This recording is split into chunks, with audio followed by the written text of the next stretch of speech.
we're going to create this area back here where it has two darker windows, I believe they are. So we're going to try to make that. So we're going to open up our file here, and we're going to do tab to go to edit mode. We really only need this part of the bus here, but we may leave this just for now. So let's first take a look at what we have. We have these two darker windows, I believe they are, and they have beveled corners. They have a straight edge in between the beveled corners, a small straight edge. They have a small metal area in between them, which is a little smaller than the window itself, and then a small area in between them, which again is a little bit smaller than the two windows themselves. So we want to make these beveled corners, the straight edge. We also want to make this beveled corner down here, and up here we haven't made a beveled corner either, so we'll make that one as well. Another thing to pay attention to is that this is actually on a diagonal. So if you look at it, it's on a slight diagonal. So we need to make a slight diagonal similar to how I've done in this picture here, or in this example here. So it's actually not straight down the way that the reference shows. Because if we look at our reference by doing Control 1 and then Z, it actually shows, like if we move this over some, it actually shows this is straight up and down. And that's not the case. As we can see, this is actually at a diagonal. So we want to make this diagonal, and we notice that the bottom of this last window is a bit higher than the end of the light, or the corner of the light, I should say, as well as this part right here. So it's a little higher than the corner of the light. And you can see it here. This is the corner of the light that I'm talking about. And this is definitely higher up than the corner of the light.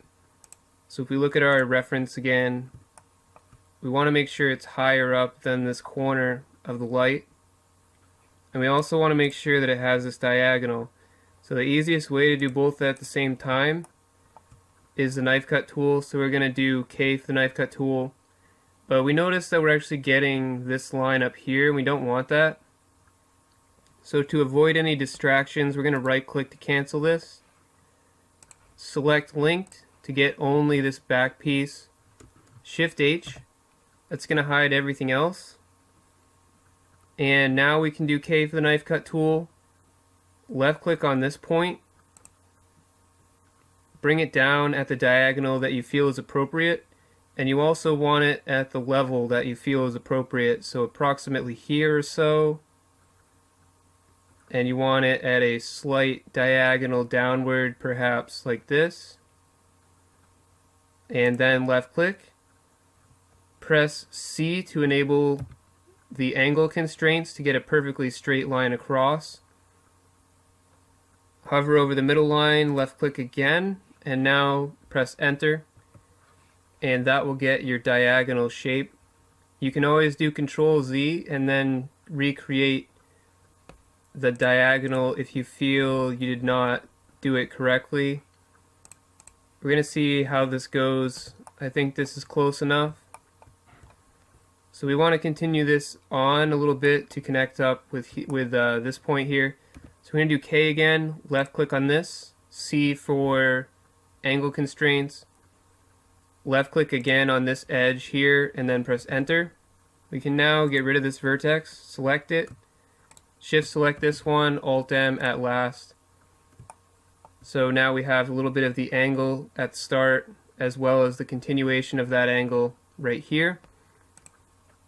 Now what we want is geometry for this light. So we'll need one edge to create the top of the light. We'll need one edge to create the bottom of the light, or the window, I mean. And the same goes for this other one. We'll need, this one will be the bottom one, so we've already got the bottom one, so we'll need one more. And then we'll need 2 more for the other piece here, as well as this top one, which is for the metal part, which we have already. We have this top one for the start of the metal part. So we're going to do Control R and mouse wheel up, and then we can, for now I guess, let me see actually how many edges we need. So we need 1, 2, and 3 edges.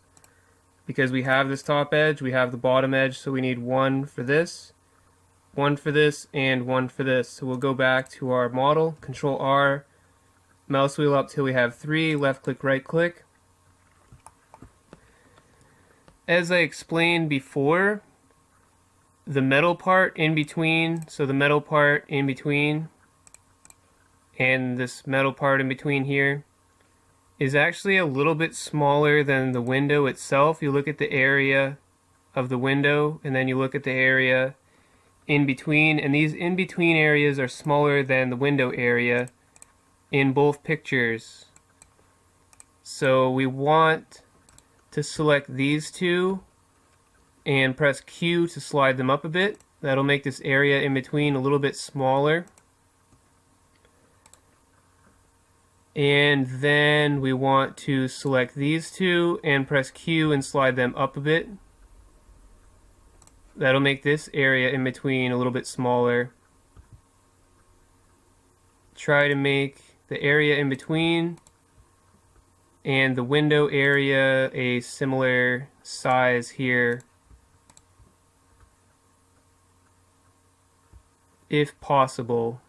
So you want these window areas to be relatively the same, and you also want the in-between areas to be relatively the same as each other.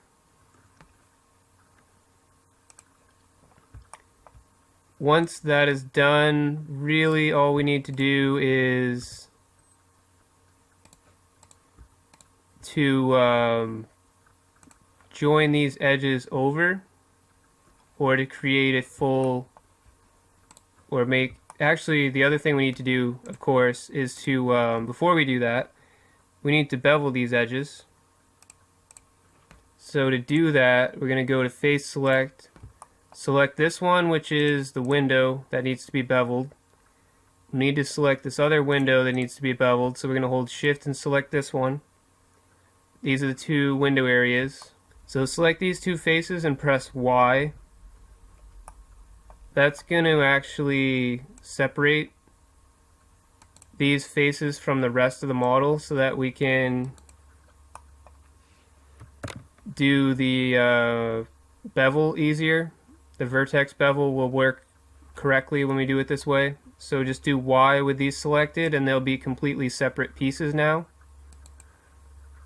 And we actually want to get rid of these edges here. So I think we want to do first is go to Edge Select and select these two edges. Do Delete and choose Edges, because this edge or this vertex would have been messed up by that edge if we did a bevel on that. So we're going to go to Face Select, select these two faces, Vertex Select, select these 4 points, and do Shift H to hide everything except for these points. So we want this vertex to be beveled, this one to be beveled, the same on this, and we want this to be beveled as well as this. So we're going to select these three, we're going to select these two, and we're going to select these two. And actually we don't want to select that one, deselect that one. So we want to select all these at the diagonal. Control Shift B and do a small bevel. If you want, you can mouse wheel up once. I did 3 vertices on my other model, but 2 is probably enough, to be honest. You could mouse wheel up until you have 3, or you could mouse wheel down and just go with 2. So it's up to you if you want 3 or 2. We'll just take a look at what it looks like with 2. I think it's probably going to be fine just doing 2, but well, actually, I think we should probably do 3 just because that's not looking the best. So I'm going to do Control Z, Control Shift B, mouse wheel up once, do a small bevel so that you have a straighter edge. You have this bevel at the corner, a straighter edge, the bevel at the corner. So this looks good to me, I think. Now we just have to get rid of the extra geometry. So we're going to be in edit mode. We're going to do Alt H to unhide everything. We're going to hide the front of the bus again. So we're going to do Alt right click, Alt and Shift right click, H to hide. Mouse wheel over this, press L, H to hide. You can do Control 1 if you want, Z for wireframe. So we have some extra vertices here, as you can see. So what we need to do is go to Edge Select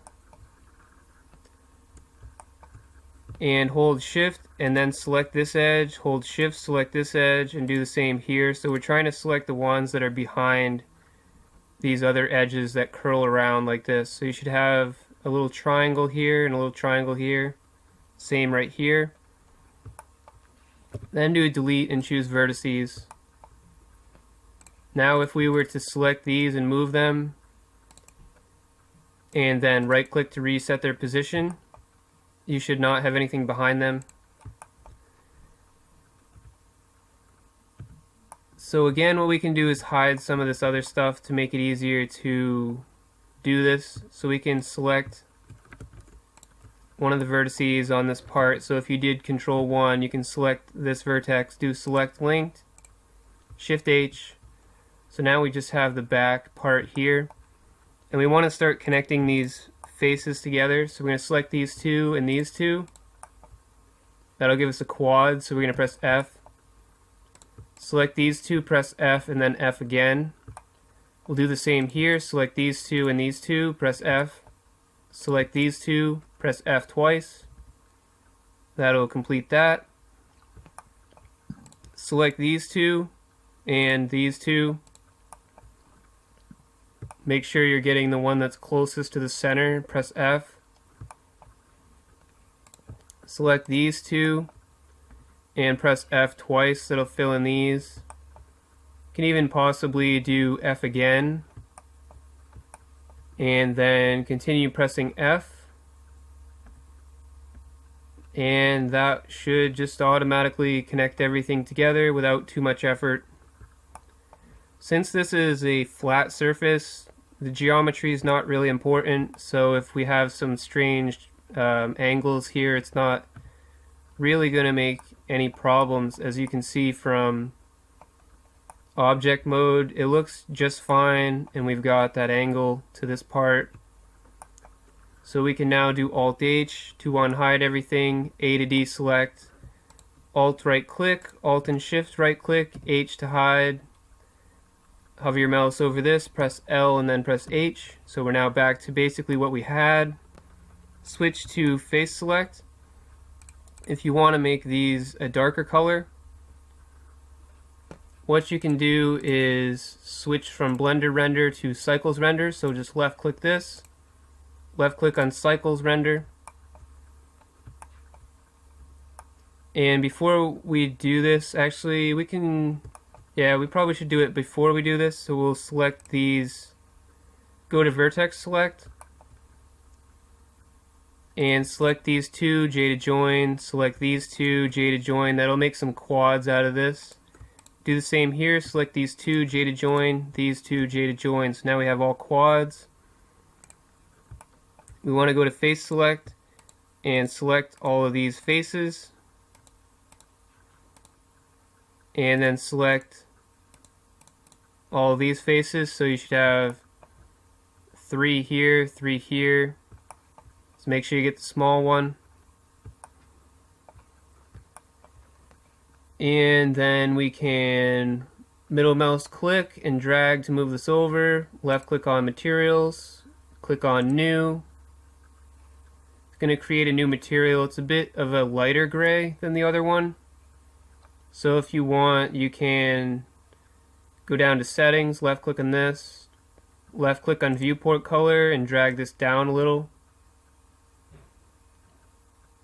That'll make it a darker gray, similar to how it was before. You can adjust the color up and down as you see fit. Then we're going to go back up. In object mode, we're going to press the plus button. We're going to press new.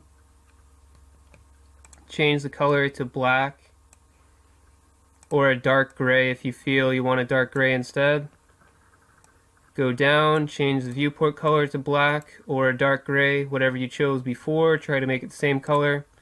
If you want to, you can use the eyedropper to pick the exact same color. Just left click on the eyedropper, or left click on this color thing, left click the eyedropper, then left click the color, and you'll have the same exact color.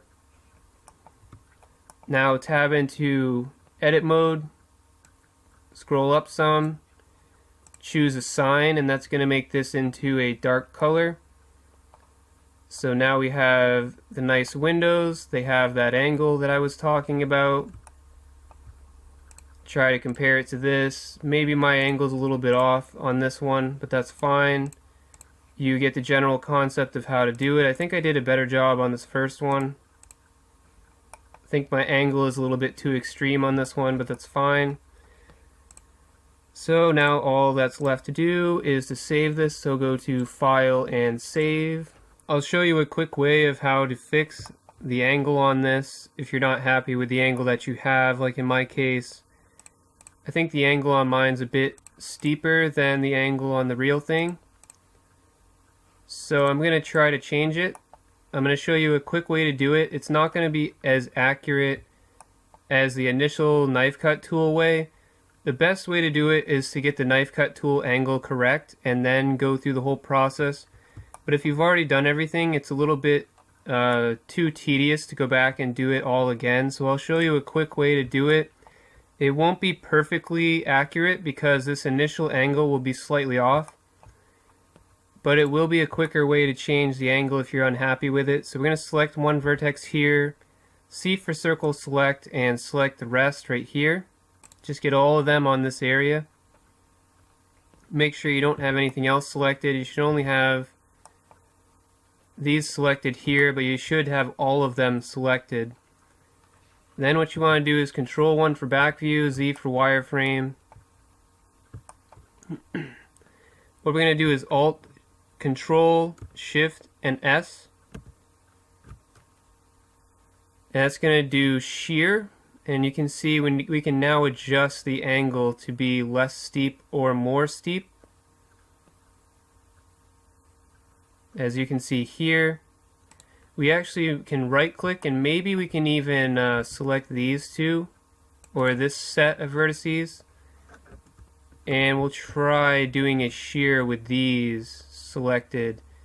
And yes, actually if we select these, we won't be messing up this angle. So we can do select these as well and do Control Alt Shift S. Make the angle less steep, and then you can go on to this side and bring it over slightly to match up again with your reference,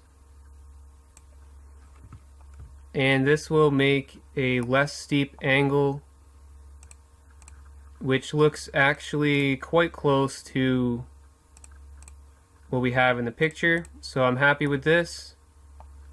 I'm going to save it. Just go to File and Save.